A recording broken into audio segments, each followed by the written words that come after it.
Om Swastiastu. Saya Niputu Sri Mulyani dengan nomor absen 24. Di sini saya akan menjelaskan apa itu yantra, mantra, dan tantra.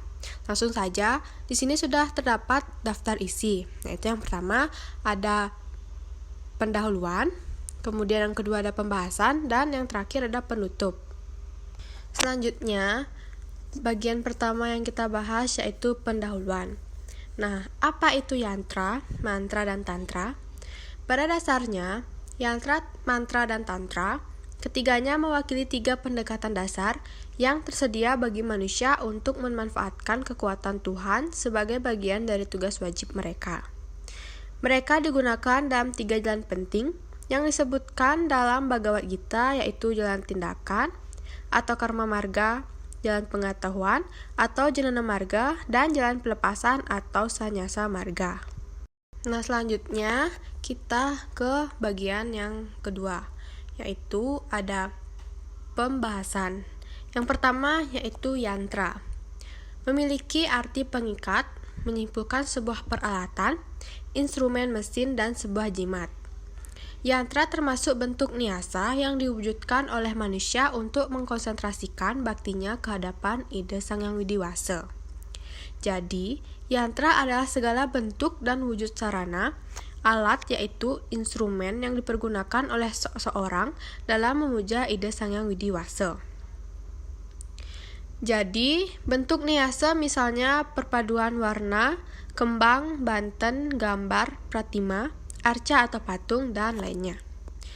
Nah, adapun fungsi dan manfaat yantra. Yang pertama yaitu sebagai simbol sesuatu yang dihormati atau dipuja. Yang kedua, media mewujudkan tujuan hidup dan tujuan agama yang diyakininya. Dan yang ketiga, ada media memusatkan pikiran. Kemudian, ada bentuk-bentuk yantra. Yang pertama yaitu banten. Banten adalah salah satu bentuk yantra, sebagaimana dinyatakan dalam lontar Yatnya Prakerti. Banten itu memiliki arti yang demikian dalam, dan terkandung nilai-nilai yang universal. Jadi, menurut lontar Yatnya Prakerti, banten sebagai simbol ekspresi diri manusia. Yang kedua yaitu ada susastra. Nah, susastra ini dibagi menjadi 5. Yaitu yang pertama ada Bhupristha yantra, yaitu yantra yang biasanya dibuat secara timbul atau dipahat pada sesuatu bahan tertentu, hanya ditulis pada selembar kertas atau kain.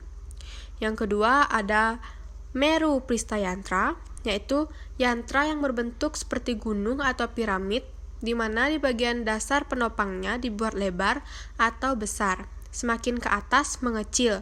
Contohnya, bentuk Semeru pada bangunan Plinggih yang ada di Bali. Kemudian yang ketiga, ada Meru Parastar yantra, yaitu bentuk yantra yang dipotong sesuai garis yantra tersebut atau dipotong bagian tertentu. Yang keempat, ada Ruram Pristha yantra, yaitu bagian dasarnya berbentuk mandala segi 4 dan di atasnya dibentuk sebuah bentuk terlungkup atau seperti pundak kura-kura. Nah, yang terakhir yaitu ada Patala yantra. Yantra yang di bagian atasnya bentuknya lebih besaran daripada bentuk bagian bawahnya atau kecil. Yang kedua, ada mantra. Mantra berasal dari bahasa Sanskerta dari kata man yang artinya pikiran dan tra artinya menyeberangkan. Mantra adalah media untuk menyeberangkan pikiran dari yang tidak suci atau tidak benar menjadi semakin suci dan semakin benar. Mantra digunakan sebagai pemujaan kehadapan ide Sang Yang Widi dengan berbagai macam manifestasinya, sebagai sarana komunikasi dan permohonan. Fungsi dan manfaat mantra yaitu untuk memuja Tuhan Yang Maha Esa, untuk memohon kesucian, untuk memohon keselamatan, untuk memohon pencerahan dan kebijakan, untuk melestarikan ajaran Dharma, digambarkan dalam bentuk yang sangat halus dari sesuatu bersifat abadi, berbentuk formula yang tidak dapat dihancurkan, yang merupakan asal dari semua bentuk yang tidak abadi. Yang ketiga ada Tantra. Tantra berasal dari bahasa Sanskerta yang memiliki makna memperluas. Jadi, Tantra adalah salah satu konsep pemujaan kehadapan ide Senggang Widi, di mana manusia kagum pada sifat-sifat kemahakuasaannya, sehingga memiliki keinginan untuk mendapat sedikit kesaktian. Tantra adalah dari Caktisme, yaitu memuja kepada Ibu Pertiwi, atau Dewi Durga, Dewi Kali, Dewi Parwati, Dewi Laksmi, dan sebagainya. Dalam proses pemujaannya, para pemuja atau disebut dengan sakta menggunakan mantra, yantra, tantra, yoga, dan puja, serta melibatkan kekuatan alam semesta dan mengembangkan kekuatan Kundalini. Jadi, Kundalini dalam kitab Tantra adalah sumber kekuatan yang berasal dari tubuh manusia. Jadi, ada cakra dalam tubuh manusia yang bisa diaktifkan dan bisa memberikan kekuatan atau kesaktian. Nah, ini adalah cakra, 7 cakra yang ada di dalam tubuh manusia. Yang pertama yaitu ada Sahasrara Cakra, yang kedua ada Ajna Cakra, yang ketiga ada Wisuddha Cakra, yang keempat ada Anahata Cakra, yang kelima ada Manipura Cakra, yang keenam ada Swadhisthana Cakra, dan yang terakhir ada Muladhara Cakra. Fungsi dan manfaat dari Tantra ini yaitu memurnikan energi yang masuk ke dalam tubuh, membantu bangkitnya kemampuan clairvoyance. Yang ketiga, ada membantu bangkitnya kemampuan clairaudiensi, membantu bangkitnya kemampuan psikognosis, dan merasakan peningkatan pengalaman spiritual. Bentuk-bentuk Tantra.